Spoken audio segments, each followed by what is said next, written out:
దేవరాగం జ్ఞానయోగం వ్యాసపీఠం బహువేదశాస్త్రం బోధామృతహిత శ్రీమన్నారాయణం శివగౌరీ సంభాషిత సకల పురాణం అష్టాక్షరి పంచాక్షరి మంత్రావరణం అఖిల దేవతా సంస్తుతి పారాయణం జయమంగళకరమీ ప్రవచన శ్రవణం అనుదినము శుభము సుఖము జీవన గమనం దేవరాగం జ్ఞానయోగం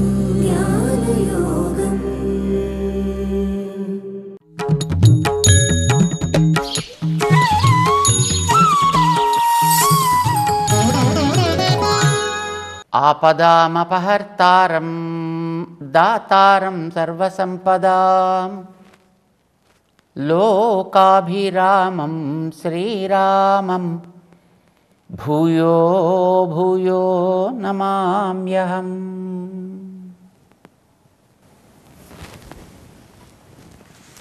జై శ్రీమన్నారాయణ.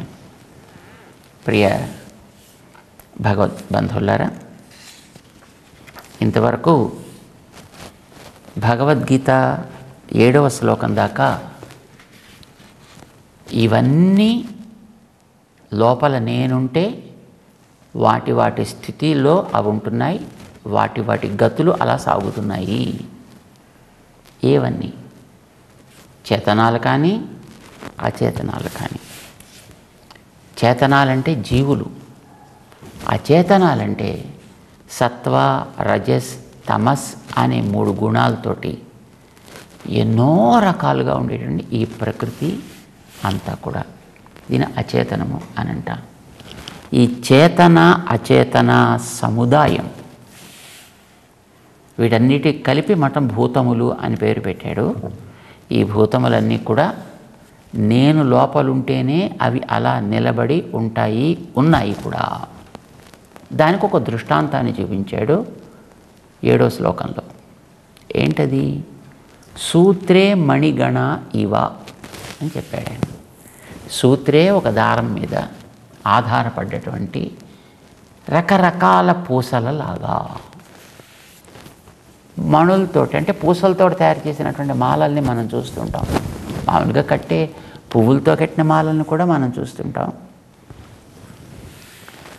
అందంగా కట్టేటప్పుడు దానికి ఒక పద్ధతిలో కడతారు. అంటే అది పూసలు లాంటివి కనుక అయినట్టయితే మామూలుగా ఏదో ఒకే రంగులో ఉండే పూసలతోటి మాలలు తయారు చేయడం, ఏదో స్ఫటిక పూసలతోటో లేకపోతే ఏవో రకరకాలు ఉండేటటువంటి బీజాలతో తయారు చేయడం, అది అలాంటి పెట్టి తెల్ల పూసలు, ఎర్ర పూసలు, నీలి రంగులో ఉండే పూసలు అని అనుకుందాం. ఈ 3టిని ఇచ్చి మాల కట్టండి అన్నారు. ఎలా కడతాం? ఏది పడితే అది, ఏది దొరికితే అది వరుసగా పెట్టేసి కట్టేస్తే చూడడానికి అరివీర భయంకరంగా ఉంటుంది. కానీ దాన్ని కట్టేటప్పుడు తెలుపు ఎరుపు నీలం, మళ్ళీ తెలుపు ఎరుపు నీలం, తెలుపు ఎరుపు నీలం, ఒక ఆర్డర్లీ కనుక అలా కడితే అది చూడముచ్చటగా ఉంటుంది. ధరించేటటువంటి వ్యక్తికి ఆనందాన్ని ఇస్తుంది, చూసిన వాళ్ళకి అందంగా కనిపిస్తుంది. రైట్? ఇది ఆ మాలకి వెనకాతల పూసలు వేరేనా కలిసిపోనివ్వదు. లోపల ఆధారంగా దార ఉంది అనేది తను కనపడదు. కానీ అది లేకపోతే ఇవేవి ఉండవు.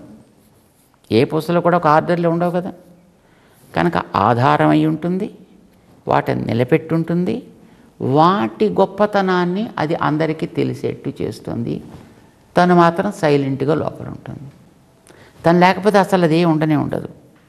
ఇదే క్రమంలో ఈ ప్రకృతి 3 రంగులు కలిసిన పూసలు లాంటిది అని అనుకుందాం. ఏ 3 రంగులు? తెలుపు సత్వగుణానికి గుర్తు, ఎరుపు రజోగుణానికి గుర్తు, నీలివర్ణం తమోగుణానికి గుర్తు. సో ఈ 3 గుణాలతోటి కలిసినటువంటిది ఈ ప్రకృతి అంతా. మనం చూసేటటువంటి ఇన్ని రకాల శరీరాలు కూడా ఈ 3 గుణాలతో ఉండే ప్రకృతి వల్లే తయారయ్యాయి. కనుక ఈ ప్రకృతి అంతా 3 రంగులు కలిసిన పూసలు అని అనుకుందాం మనం. వాటితోటి ఏర్పడ్డ ప్రాణికోటి ఉంది. దేవజాతి కావచ్చు, మనుష్య జాతి కావచ్చు, తిరియక్ జాతి కావచ్చు, అంటే అది నేల మీద తిరిగే జంతువులైనా, క్రిమికీటాదులైనా, నీటిలో తిరిగే జంతువులైనా, ఆకాశంలో తిరిగే పక్షులు లాంటివైనా, ఇవన్నీ తిరియక్ జాతి అని అంటాము. ఈ తిరియక్ జాతి అయినా లేదు స్థావరాలుగా ప్రాణరహితములో ప్రాణసహితాలు. ప్రాణసహితములు అంటే చెట్లు చేమలు లాంటివన్నీ కూడా ప్రాణం ఉన్నవి కానీ స్థావరాలు. కొండ, రాయి, గుట్ట, పుట్ట, నది, నదం, సముద్రం ఇవన్నీ కూడా ప్రాణరహితమైనటువంటి అచేతన వస్తువులు, స్థావరాలు అవి కూడా. కనుక స్థావరాలుగా ఉండేవి కానీ, జంగమాలుగా ఉండేవి కానీ, ఇవన్నీ కూడా మొత్తం ఈ 3 గుణాలతోటి నిండిన ప్రకృతితోటే తయారైనవి. ఇవన్నీ ఒక క్రమంలో సాగుతున్నాయి. అప్పుడప్పుడు క్రమం తప్పి తిరిగేది మనిషి ఒక్కడే అయినప్పటికీ కూడా మిగతావన్నీ వాటి క్రమాల్లో అవి సాగుతూ ఉంటాయి. ప్రకృతిలో ఎక్కడ ఏది తన క్రమాన్ని తను తప్పనే తప్పదు. జంతువులు తమ క్రమాన్ని అవి తప్పనే తప్పవు. ప్రకృతి అంతా కూడా ఒక క్రమబద్ధంగా సాగుతోంది. క్రమం తప్పినవాడు మనిషి కనుకనే మనిషికే ఉపదేశం అవసరమైంది. మిగతా వాడికి ఉపదేశం ఏముంది కనుక, మిగతా వాడికి చెప్పేదేముంది కనుక, అవి వినేదేముంది కనుక మనిషికి అవసరమైంది. కానీ మానవుల్లో కూడా నోటితోటి తినడం, నేల మీద నడవడం, నిలువుగా తిరగడం ఇవన్నీ కూడా ఒక క్రమంలోనే సాగుతున్నాయి కదా. ఇప్పుడు నిప్పుకి ఎట్లాగైతే జ్వాలకి ఊర్ధ్వగతి, ఊర్ధ్వ జ్వాల ఎలాగైతే లక్షణమో, జలానికి పల్లానికి ప్రవహించడం ఎట్లాగైతే లక్షణమో అది మారదు. అలాగే మానవ జాతికి అంతటికీ వీడి బుద్ధి అప్పుడప్పుడు వక్రంగా పనిచేస్తున్నప్పటికీ కూడా వాడి భౌతికమైనటువంటి కదలికలన్నీ సమానంగానే ఉంటాయి. కంటితోటే చూస్తాడు, రైట్, ముక్కుతోటే గాలి పీలుస్తాడు, నోటితోటే తింటాడు, నోటితోటే మాట్లాడతాడు, చెవులతోటే వింటాడు, చేతులతో పనిచేస్తాడు, కాళ్ళతో నడుస్తాడు. అప్పుడప్పుడు ఎక్సర్సైజ్ చేయడం కోసం చేతులతో కూడా నడిస్తే నడవచ్చు, రైట్. అప్పుడప్పుడు రోగం రొస్టో వస్తే నోటితోటి గాలి పీల్చవచ్చు. సో ఇలాగ కొన్ని అప్పుడప్పుడు కొన్ని వంకర్లు అప్పుడప్పుడు ఏర్పడుతున్నప్పటికీ కూడా సామాన్యంగా మనం చూసినట్లయితే లక్షణాలు అందరికీ సమానంగా ఒకే పద్ధతిలో ఎట్లా సాగుతున్నాయి. వెనకాతల సూత్రంలాగా నేనున్నాను కనుక, సూత్రే మణి గణాహ, సూత్రం ఎట్లాగైతే కనిపించకుండా ఆధారమై ఉంటుందో వాటి అన్నిటికీ, అట్లాగే నేనెవరికి నేను లోపల ఉన్నాను అని. కానీ వీటన్నిటినీ వాటి పద్ధతుల్లో అవి సాగేటట్లుగా కనీసం భౌతిక ప్రవృత్తులు, బుద్ధిపరమైన ప్రవృత్తులు పక్కన పెడదాం, ఎందుకంటే వాటిని సరిచేయడం అనేటటువంటిది ఇంకో పద్ధతి ఉంది. కానీ భౌతికమైనటువంటి ప్రవృత్తుల్లో మార్పులు ఎట్లాగైతే ఉండవో, సవ్యంగా సాగుతున్నాయో, ఆ సాగడానికి కారణం వెనకాతల సూత్రంలాగా నేనుండడం. మయి సర్వమిదం ప్రోతం, నేనే కనుక ఒక క్షణం కళ్ళు మూసానా, నేనే ఒక క్షణం కనుక వీటిని విస్మరించానా, మొత్తం ఈ ప్రపంచం తన స్థితిని పూర్తిగా కోల్పోవును. ఇది భగవంతుడు చెప్తున్నాడు. ఆయన మయి సర్వమిదం ప్రోతం సూత్రే మణిగణ ఇవ, నాయందివని ఆధారపడి ఉన్నాయి కనుక మత్త పరతరం నాణ్యత్ కించిత్ అస్తి, కనుక నన్ను మించిన తత్వం అనేది ప్రపంచంలో మరొకటి లేనే లేదయా. వీటికన్నిటికీ మొత్తం ఆధారం నేనే, వీటికన్నిటికీ నియంతని నేనే, వీటన్నిటినీ నాది అని చెందించుకొని ప్రవర్తింపచేసేవాడిని నేనే. ఇది తెలిస్తే నా గురించి వాస్తవంగా తెలిసినట్టు. తెలిస్తే అలానే ప్రవర్తించాలి. ఎవడైనా అట్లా ప్రవర్తించటం లేదు, వాడి ఇష్టం వచ్చినట్టుగా వాడు ఏదో ఇతరమైనటువంటి వాటిని స్మరిస్తున్నాడు, చేస్తున్నాడంటే వాడికి తత్వజ్ఞానం కలగలేదు. వాడు మాం వేత్తి పోయింది, తత్వతః వేత్తి పోయింది. కనుక వాడు నన్ను తెలుసుకోలేదు, నా స్వభావాన్ని తెలుసుకోలేదు, జగత్తుకి కారణమైనటువంటి తత్వాన్ని తెలుసుకోలేదు, కానీ వాడు ప్రవర్తిస్తున్నాడు.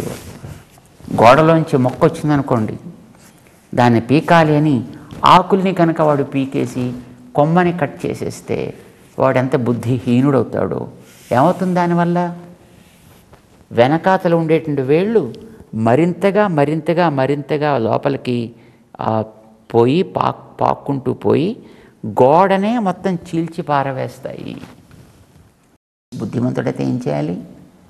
పైనుండేటువంటి ఆకుల్ని కట్ చేయడమో లేదా ఆ కొమ్మల్ని కట్ చేయడమో కాదు కదా వాడు చేయవలసింది. ఆ చుట్టుపక్కల ఉండేటువంటి ఆ గోడ రాళ్ళని తీసి ఆ ఉండేటటువంటి మొక్కని వ్రేళ్లతో పాటు పూర్తిగా పైకి పెకలించి తిరిగి మళ్ళీ అక్కడ కొత్త రాళ్ళని వేసుకుని నీట్గా దాని మీద ప్లాస్టరింగ్ చేసుకుంటే అప్పుడు గోడ దానివల్ల మిగతా భవనం సురక్షితంగా ఉంటుంది. లేకపోతే మొత్తం భవనానికే వినాశం. అలాగే లోపల ఉండే కారణతత్వం నేను అని కనుక తెలుసుకోకుండా మిగతావాడు వాడికి ఇష్టం వచ్చినట్టు వాడు ప్రవర్తిస్తున్నాడు అని అంటే మళ్ళీ వాడు అధపతనం అవుతున్నాడు అని అర్థం. తన జీవితం అనేటువంటి భవనాన్ని నిర్మూలన చేసుకునేటువంటి ప్రయత్నం చేస్తున్నాడు అని అర్థం. ఇది మనం గుర్తుపెట్టుకోవాలి. మత్త పరతరం నాణ్యత్ కించిదస్తి, నాకంటే మించిన తత్వం అనేది మరొకటి ఏదీ లేనే లేదు. ఇది 7వ శ్లోకంలో ఈ 7వ అధ్యాయంలో స్వామి చేసినటువంటి నిర్ణయం. ఇది ఆయనకి సంబంధించినటువంటి విజ్ఞానము. జ్ఞానం విజ్ఞాన సహితం చెప్తాను అని ప్రామిస్ చేశాడు ఆయన 2వ అధ్యాయంలో. విజ్ఞానం అంటే ఏమిటో మనకి తెలియాలి కనుక దాన్ని తాను ఏ రకంగా మిగతా వాటికంటే విలక్షణుడు ఇది తెలియచేయడం అవసరం. ఏదైనా ఒక వస్తువుకి కొన్ని విశేషణాలు ఉంటాయి. జాతి అంటాం, గుణములు అని అంటాం, శరీరము, వీటితో పాటు కదా అవన్నీ ఉండేది. జాతి అనంటే ఆకార విశేషం. ఇప్పుడు ఆ ఆకార విశేషాన్ని బట్టే కదా ఒక్కొక్క దానికి ఒక్కొక్క పేరు పెడతాం మనం. అవయవ సంస్థానం అని అంటాం దాన్ని. ఇప్పుడు ఒక వస్తువుని ఇప్పుడు ఇలా మనం చూసామనుకోండి, దీని పేరేమిటి అంటే దీనికి ఉండేటటువంటి ఈ అవయవ సంస్థానాన్ని బట్టి దీనికి ఒక పేరు పెట్టాం, గడియారము అని దీనికి పేరు పెట్టాం. రైట్? దీన్ని జాతి అంటాం, ఈ అవయవాల యొక్క కూర్పుని. ఈ గడియారం అని పేరుతో పిలవడానికి కావలసినటువంటి అవయవాలు ఇందులో ఏమేమిటి?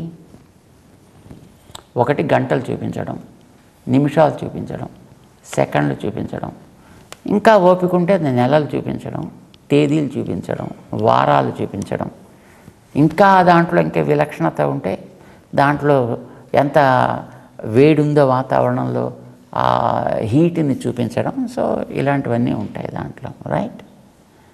అది పగల రాత్రి అనేది చూపించడం, దాంట్లో అలారం కొట్టేట్టుగా పెట్టుకోవడం. ఈ లక్షణాలన్నిటినీ కలిపి మనదిని గడియారము అని పేరు పెట్టాను దీన్ని. ఒక వస్తువుకి గడియారము అనే పేరు రావడానికి ఏ రకమైనటువంటి కూర్పు ప్రధానంగా ఉంటుందో ఆ కూర్పుకి జాతి అని పేరు. అది అవయవ సంస్థానం అంటాం. గడియారం అని దృష్టాంతం కోసం అని చెప్పుకుంటున్నాం. తత్వం అంటే జాతి అని అర్థం అనమాట. మానవత్వం, జంతుత్వం, పక్షిత్వం, వృక్షత్వం, పర్వతత్వం, శిలాత్వం అంటాం కదా, దేవత్వం. సో ఇవన్నిటినీ ఈ త్వం అని చెప్పేవన్నీ కూడా జాతి అని అంటాను. దీంతో పాటు దాంట్లో కొన్ని గుణాలు ఉంటాయండి. ప్రతి వస్తువుకి కూడా కొన్ని గుణాలు ఉంటాయి. రైట్? ఇప్పుడు మట్టికి వాసన వేయడం గుణం, నీటికి రుచి చూపించడం గుణం, నిప్పుకి కాల్చడం గుణం, రూపు మార్పు చేయడం దాని గుణం. సో ఇవన్నీ గుణాలు అంటాం. ఈ గుణములని జాతిని తనలో పెట్టుకున్నటువంటి ఒక శరీరం ఉంటుంది. అంచేత శరీరాన్ని ధరించి ఉండడం. ఈ శరీరం ఒక విశేషణం, జాతి ఒక విశేషణం, గుణము ఒక విశేషణం. విశేషణం అంటాం, లేదా ప్రకారము అని కూడా అంటామండి. దీన్ని మన శాస్త్రంలో ప్రకారము. ఈ విశేషణములు కలిగిన వస్తువు ఉంటుందే. ఇప్పుడు గడియారత్వం కలిగింది ఇది కనుక ఇది ఒక వస్తువు, ఇది విశేష్యము. దీనికి కొన్ని విశేషణాలు ఉన్నాయి. ఏం విశేషణాలు ఉన్నాయి? ఇందులో కొన్ని గుణాలు ఉన్నాయి. ఏమిటా గుణాలు ఉన్నాయి? తెల్ల రంగు కలిగి ఉండుట, చతురస్రముగా ఉండుట, గట్టిగా ఉండుట, ఇవన్నీ గుణాలు అంటాను దీనికి. ఈ గుణములు కలిగిన శరీరం ఇది. ఇప్పుడు నేను ప్రకారి, నేనంటే జీవుడు, నా ప్రకారం ఇదిగో ఈ శరీరం ఒకటి. నా ఇంకొక ప్రకారం ఏంటి? నా గుణాలు, మాట్లాడడం, రైట్. అప్పుడప్పుడు కోపం వస్తే అండం, సంతోషం కలిగితే హీ అండం, ఇవన్నీ నా గుణాలు అంటాం. జాతి ఏమిటి? మనుష్య జాతి అంటే రెండు కాళ్ళ మీద నడవడం, నోటితో తినడం, కంటితో చూడడం, ముక్కుతో పీల్చడం, చేతులతో పనిచేయడం, ఇవన్నీ జాతి. సో ఒక జాతి, ఒక గుణం, అవి కలిగిన శరీరం. ఈ విశేషణములతో కూడుకున్న విశేష్యం నేను. విశేషణములు అంటే అది కలిగిన దాని పేరు విశేష్యం అంటాం. ఇవి గుణములు అని మనం తీసుకుంటే కలిగిన దాన్ని గుణి అని అంటాం. ఇవన్నీ ప్రకారములు అని అనుకుంటే ఇది కలిగిన వాడిని ప్రకారి అని అంటాం. ప్రకారి, ప్రకారం. విశేషణములు విశేష్యం అంటాం. ఇప్పుడు ఇవన్నీ మనం ఎందుకు అనుకుంటున్నామంటే ప్రకారములు ప్రకారి ఒకదాన్ని విడిచిపెట్టి ఒకటి ఉండవండి. ఇప్పుడు కలిసే ఉంటాయి.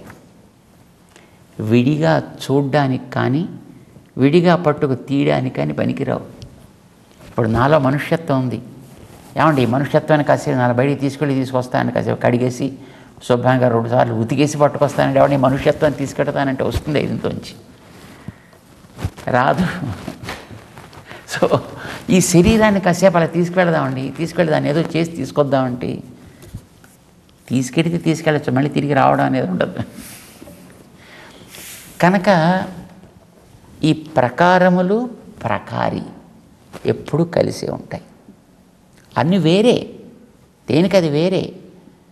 ఇప్పుడు గడియారంగా దీన్ని తయారు చేసింది ఏదో లోపల ఉండే మెకానిజం ఇస్ వేరు, పైన కనిపించేది మనకి ఇది వేరు. వేరు వేరైనా కలిసి ఉంటాయి. ఈ ప్రపంచానికి అంతటికి దీన్ని శరీరముగా కలిగిన వాడు భగవంతుడు. ఇది ఆయన చెప్పేది. మయి సర్వమిదం ప్రోతం, నాయందు ఇవన్నీ ఆధారపడి ఉన్నాయి. అంటే ఆయన ఏమవుతున్నాడు ఇప్పుడు? శరీరి. ఇవన్నీ కూడా ఆయనకి శరీరాలు. ఆయన గుణి, ఆయన ప్రకారి, ఇవన్నీ కూడా ఆయనకు ఉండేటువంటి ప్రకారములు. అంచేత ప్రకారి ప్రకారములు ఒకదాన్ని విడిచిపెట్టి ఒకటి ఉండవు. శరీరము శరీరి ఒకదాన్ని విడిచిపెట్టి ఒకటి ఉండవు, కలిసి ఉంటాయి. విడివిడిగా ఉండవు అనాలి. విడివిడిగా అంటే పృథక్ అంటాం. ఉండడం అంటే స్థితి అంటాం. పృథక్ స్థితి ఉండదు. పోనీ వేరే వేరే చూద్దామా? అలా వేరే కనిపించడం అంటే ఉపలబ్ధి అంటాం, ఉపలంభము అంటాం. దాన్ని ఉండదు. పృథక్ స్థితి కానీ పృథక్ ఉపలబ్ధి కానీ శరీరానికి శరీరికి ఉండదు, ప్రకారానికి ప్రకారికి ఉండదు. కనుక ఈ ప్రపంచంలో ఉండేటటువంటి జీవ వర్గం కానీ భగవంతుణ్ణి విడిచి ఉండలేవు. అంటే వీటికని ఒక సంబంధం ఉంది. ఏమిటి సంబంధం? పృథక్ స్థితి కానీ పృథక్ ఉపలబ్ధి కానీ లేకుండా కలిసి ఉండుట అనే సంబంధం ఉంది. దీన్నే ఇంకొక పదంలో చెప్పాలి అంటే అపృథక్ సిద్ధ సంబంధము అంటారు. అపృథక్ సిద్ధ సంబంధము అని అంటాం అన్నమాట. ఇవన్నీ ఆయనతో అలా కలిసి ఉంటాయి. అలా కలిసి ఉన్నప్పుడు ఏమవుతుంది? దేహానికి పెట్టే పేరు లోపల వాడికి కూడా చెందుతుంది. ఇప్పుడు నేను మనిషిని అంటున్నావా లేదా? నిజానికి జీవుడు మనిషా? జీవుడు జంతువా? జీవుడు చెట్టా? జీవుడు రాయా? కానే కాదు. వీటికంటే వాడు వేరు. ఈ రాయి, జంతు, పక్షి, చెట్టు, మనిషి, దేవ ఇవన్నీ వాడికి ఏర్పడ్డ శరీరాలకి పేర్లు. కానీ మనం ఏమంటున్నాం? శరీరానికి పెట్టే పేరు ఆ లోపలుండే వాడికి కూడా పెట్టేస్తున్నాం మనం. ఇప్పుడు ఆయన పేరు రంగడు అన్నాం మనం. రంగడు అనేది శరీరానికి వచ్చిన పేరు అది. కానీ శరీరం వాడు వేరువేరుగా ఉండట్లేదు. వేరువేరుగా తీసి మనం చూడలేము. అపృథక్ సిద్ధంగా కలిసి ఉన్నారు. అలా అపృథక్ సిద్ధంగా కలిసి ఉన్నారు కనుక శరీరానికి పెట్టే పేరు వాడికి కూడా పెట్టేస్తున్నాం. చూసారా తమాషా? అంచేతే శరీరానికి పెట్టిన ప్రతి పేరు కూడా శరీరికి చెందుతుంది. ప్రకారములకి పెట్టే ప్రతి పేరు ప్రకారికి కూడా పెడుతుంది. ప్రకారం ఎవరు? దేవుడు. ప్రకారం మనం మనుషులం. మన లోపల ఉన్నాడు కనుక మనిషి అంటే ఆయన కూడా ఓయ్ అంటాడు. ఏ మనిషి అంటే ఓయ్ అంటాడు లోపల నుంచి. ప్రకారానికి పెట్టిన ఏ పేరైనా ప్రకారి దాకా వెడుతుంది. చెట్టు ఆకారానికి లోపలుండే ఆ జాతికి కూడా లోపలుండే జీవుడికి కూడా లోపలుండే దేవుడి దాకా. ఇప్పుడు చెట్టు అన్నా దేవుడే, పుట్ట అన్నా దేవుడే, మనిషి అన్నా లోపలుండే దేవుడే. ప్రకార వాచకములన్నీ కూడా ప్రకారి దాకా పెడతాయి. అంటే శబ్దానికి ఉండేటటువంటి లక్షణం, ఆ శబ్దానికి ఉండేటటువంటి ధర్మం, ఇది మనకి తెలియాలి. ఇప్పుడు ఇలా తెలిస్తే ఏమైంది? ఇప్పుడు మనం ఏది చేస్తున్నా లోపలుండి చేయించేవాడు ఆయనే కనుక అవన్నీ ఆయనకే చెందుతాయి. కానీ మనం అది చెందనిస్తున్నాం. ఎవడైనా వచ్చి అబ్బా నువ్వు ఎంత గొప్పవాడు వాయ్ అని అంటే నిజానికి గొప్పవాడు ఆయన అనుకుని ఓహో ఇదంతా భగవంతుడు చెందుతుంది అని మనం అనుకోవాలి. కానీ అనుకుంటున్నాం అలాగా? గొప్పవాడు అనగానే ఒకసారి మన చెస్ట్ అమాంతం ఇంత పెరిగిపోయి టక్కుని చొక్కా కాస్త తిరిగిపోతుంది. మాలు ఎవడైనా పట్టుకొచ్చి ఎదురుకుండా పట్టుకోగానే టక్కమని నేనే వేసుకోవాలి కావాలని అనిపిస్తుంది. ఇది భగవంతుడికి వెయ్యాలని అనిపించాలి, కానీ అలా అనిపించట్లే. ఎవడైనా మంచి గులాబ్ జామ్ పట్టుకొచ్చి ఎదురుకుండా పెడితే టక్కమని తీసి నోట్లో వేసుకోవాలనిపిస్తుంది. వాడికి నైవేద్యం పెట్టాలని అనిపించాలి. మనిషికి ఉండేటటువంటి అజ్ఞానం చేత, మనిషిలో ఉండేటటువంటి దురహంకారం చేత, మనిషిలో ఉండేటువంటి స్వార్థ ప్రవృత్తి చేత వాడిదాకా చెందించాల్సిందే మనం మానేస్తున్నాం. మత్త పరతరం నాణ్యత్ కించిదస్తి 7వ శ్లోకంలో చెప్పాడు ఆయన. మయి సర్వం ఇదం ప్రోతం, నా ఎందే ఇవన్నీ ఆధారపడి ఉన్నాయి కనుక ఇవన్నీ నాకే చెందుతాయి అని చెప్పాడు ఆయన. కానీ దాన్ని మనం నమ్మాలి కదా. చెప్పే ఏ పదమైనా, చేసే ఏ ప్రవృత్తి అయినా, చూసే ఏ జాతి, ఏ గుణము, ఏ శరీరమైనా వీటికి వెనకాతల ఆధారంగా ఉండేటటువంటి భగవంతుని దాకా చెందును, భగవంతునికే చేరును. ఇది తెలిస్తే వాడికి తత్వజ్ఞానం భగవంతుడి గురించి కలిగినట్లు. లేకపోతే ఏదో సామాన్య దేవుడు, ఆయన పేరు భగవంతుడు, ఆయన పరమాత్మ అంటే ఏదో జ్ఞానం కలిగిందని అర్థం. సామాన్య జ్ఞానం కలిగిందని అర్థం. తత్వజ్ఞానం కలిగింది అని అనడానికి వీల్లేదు. కనుక ఏ పదం చెప్పినా ఆయనకే చెందుతుంది. ఎలా చెందుతుందో మనకి 8వ శ్లోకం దగ్గర నుంచి 12వ శ్లోకం దాకా చెప్తున్నాడు ఆయన ఈ 7వ అధ్యాయంలో. అద్భుతమైనటువంటిది. సాధారణంగా మనకి పండు ఉందనుకోండి, పండులో రుచి ఉంటుంది. రుచికి పండు ఆధారం, పండుకి పరమాత్మ ఆధారం. మామూలుగా మనకి తెలిసింది కదా, రుచికి పండు ఆధారం, పండుకి పరమాత్మ ఆధారం, లేదా పండుకి చెట్టు ఆధారం, చెట్టుకి పరమాత్మ ఆధారం. కానీ పండుకి పరమాత్మ ఆధారం మాత్రమే కాదు, పండులో ఉండే రుచి అక్కడ ఆ పండులో అలా ఉండడానికి కూడా ఆధారం పరమాత్మే. ఇది విలక్షణమైనటువంటి జ్ఞానం, మనకు కలగవలసిందే. ఇప్పుడు నాలో ఒక మంచి స్వభావం ఉంది, నాకెట్లా భగవంతుడు ఆధారమో ఆ మంచి స్వభావాన్ని నాలో ఉంచడానికి కూడా ఆయనే ఆధారం. నేను ఒక మంచి పని చేశాను, నాకెట్లా ఆయన ఆధారమో నేను చేసినటువంటి పని కూడా ఆయన అనుగ్రహం వల్లనే జరిగింది అని నువ్వు ఆయన మీద ఆ రకమైనటువంటి విశ్వాసంతో ఉండాలి. నిజానికి వస్తువులకి, వస్తుగతములైన ధర్మాలకి కూడా భగవంతుడే ఆధారం అనే విషయాన్ని 7వ శ్లోకంలో చెప్పాడు. మయి సర్వమిదం ప్రోతం అని. దాన్ని నిరూపించడం కోసమని 8, 9, 10, 11, 12 శ్లోకాల దాకా ఈ విషయాన్ని ఉదాహరణలతో పాటు భగవంతుడు చూపిస్తున్నాడు. వాటిని తెలుసుకునే ప్రయత్నం క్రమంగా చేద్దాం. జై శ్రీమన్నారాయణ.